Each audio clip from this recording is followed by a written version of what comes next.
KSLA News 12 starts now. Good morning. You're watching our weekend edition of KSLA News 12 this morning, and I'm Destiny Patterson. But let's head over to our first alert meteorologist, Jessica Moore. And Jessica, it was really foggy this morning. What are we looking at? Are we going to need to take an umbrella out this morning? Definitely, you're going to need both. It is quite foggy out there still right now, and we do have some light showers across the Arklatex. So let's take a look at the fog. Very dense fog still this morning right now. This is the current visibility down into Queen, down to 1 mile, only a quarter in Texarkana, just around half a mile in Shreveport, less than a quarter of a mile in Mansfield, only a quarter of a mile in Natchitoches. You can see with those whiter spots here, some very dense fog all across the Arklatex this morning. East Texas also getting in on that. Center Texas right now, visibility is down towards less than a quarter of a mile. So as you're heading out the door this morning, may want to factor in a little bit of extra time and just to take your time out there because, again, a very foggy morning. But also we do have rain. Here's a look at Ringgold over in Bienville Parish. We do have some light and even some heavier showers here this morning that reaches up towards Heflin and back towards Doyline is where we're seeing some of those light and scattered showers. And then in parts of Bossier Parish, Northern Parish near Louisiana Highway 3, up towards Plain Dealing, we're seeing some light showers. And this is north right now of Benton. So again, going to need the umbrella and some extra time as you head out the door this morning. Right now, we're taking a look at future track, showing that throughout the day, kind of the same thing as yesterday, on and off rain. Some of this could be heavy at times. And then as we head towards this evening, we'll see some heavier rain move near the I-30 corridor here in the Arklatex. So here's a look at Sunday, 6:30 tonight. Some heavy showers and some storms here in the Arklatex. And some of these could be on the strong to severe side. And that chance for severe weather also continues as we head towards early Monday morning in the overnight hours towards around 6 o'clock with this front moving through, and that will bring some rain and storms here to the Arklatex. And then as it pushes through during the day, this is a look at Monday afternoon. That line starting to move in northwest Louisiana and back towards East Texas. But some good news is that right behind it, you can see that it's leaving the rain and the clouds, and we are looking at sunshine behind this front. So here's a look at the afternoon. However, taking a look at the severe weather threat, we do have an update from yesterday. That marginal risk, which is a level 1, now includes all of southwest Arkansas and now in Caddo, Bossier, and Webster Parish here in East Texas. That includes down from parts of Bowie County down towards Harrison County in East Texas. In slight risk, though, for McCurtain and Red River down towards Morris and Titus County in East Texas. Main threats will still be for hail and likely damaging wind gusts, although the tornado risk is low. It is not exactly zero, so I want you guys to keep up to date with the KSLA First Alert weather app. Keep checking back with us. Tomorrow, highs will get up into the upper 60s.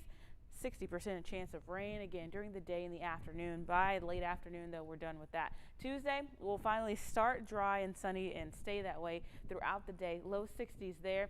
We'll pick up the low 60s on Wednesday as well. Heading into Thursday and Friday, temperatures will be in the upper 50s. I'll have another updated look at your forecast coming up. Former President Donald Trump's impeachment trial will begin the week of February 8th, despite a growing number of Republicans expressing confidence that their party's members will vote to acquit the former president. Senator Schumer says the deadly insurrection on the Capitol should not be easily dismissed. The Senate will conduct a trial of the impeachment of Donald Trump. It will be a full trial. It will be a fair trial. We need a full and fair process where the former president can mount a defense and the Senate can properly consider the factual, legal, and constitutional questions. Former President Donald Trump not only awaits another impeachment trial, but also finds himself in a financial fraud investigation of his business dealings in New York. More than 125 people are now facing federal charges for their involvement with the Capitol riot on January 6th. One of them is a two-time Olympic gold medalist. 38-year-old Cleet Keller was arraigned in federal court in Washington on Friday, facing a number of civil disorder charges. Those include violent entry, disorderly conduct, and obstructing law enforcement. The 6'6" Keller stood out in the crowd of rioters Saturday, January 6th, wearing his Olympic jacket at that. The winner of 5 Olympic swimming medals has his next appearance in D.C. federal court February 25th. A Texas man is facing charges in connection with the Capitol riot and is accused of threatening Congresswoman Alexandria Ocasio-Cortez and a police officer. Court documents show Garrett Miller allegedly tweeted, quote, "Assassinate AOC." Miller is also accused of posting about the police officer who fatally shot a Trump supporter during the attack. Documents show he posted, "The officer, quote, deserves to die." Thousands of National Guard troops are expected to stay in Washington through at least mid-March. 25,000 National Guard members came to Washington to secure the city through Joe Biden's inauguration following the violence at the Capitol. First Lady Dr. Jill Biden surprised some National Guard troops Friday, and she thanked them for keeping her and her family safe and noted how her late son Beau served in the National Guard. Across the U.S., hospitals and healthcare facilities are scrambling to get more COVID vaccines. The nationwide shortfall comes with growing concern over a more contagious coronavirus variant from the UK, which has been detected in at least 22 states. Danya Bakis reports. As he addressed the COVID-19 vaccine shortage, New York Governor Andrew Cuomo warned everyone to keep their guard up. Don't get cocky with COVID. Like many states, New York is dealing with daily shortfalls in vaccine. In Pittsburgh, Jeff Wilson's drugstore used its last dose this week, not knowing when the state would send more. I asked for 1,000 doses and, they couldn't give me any kind of answer. Adding to the urgency, the CDC has warned that a more contagious COVID variant, first seen in the UK, could be the dominant strain in the U.S. by March. Southern California is opening more sites to administer a vaccine that's already hard to come by. Here in LA County, health officials warn at this rate, the county will not be fully vaccinated until next year. The Centers for Disease Control and Prevention is working to make vaccines available to your local pharmacies by early February. President Biden also says wearing masks from now until April can save some 50,000 lives. Nearly a year into the pandemic, large parts of the nation are under some level of COVID restrictions. On Saturday, the National Park Service announced the Washington Monument will remain closed until further notice to protect staff and visitors from the virus. Danya Bakis, CBS News, Los Angeles. A U.S. official tells CBS News about 150 of the more than 25,000 members of the National Guard deployed to Washington since January 6th have tested positive for COVID-19. In Louisiana, Governor John Bel Edwards says the state needs more vaccines in order to keep up with the demand. He says the state's vaccine allotment from the federal government will be flat for the next 4 weeks. Meanwhile, LSU Ochsner Health says it will have to start canceling vaccine appointments Tuesday because it doesn't have enough supply. Ochsner says it will not affect those who have already received their first dose.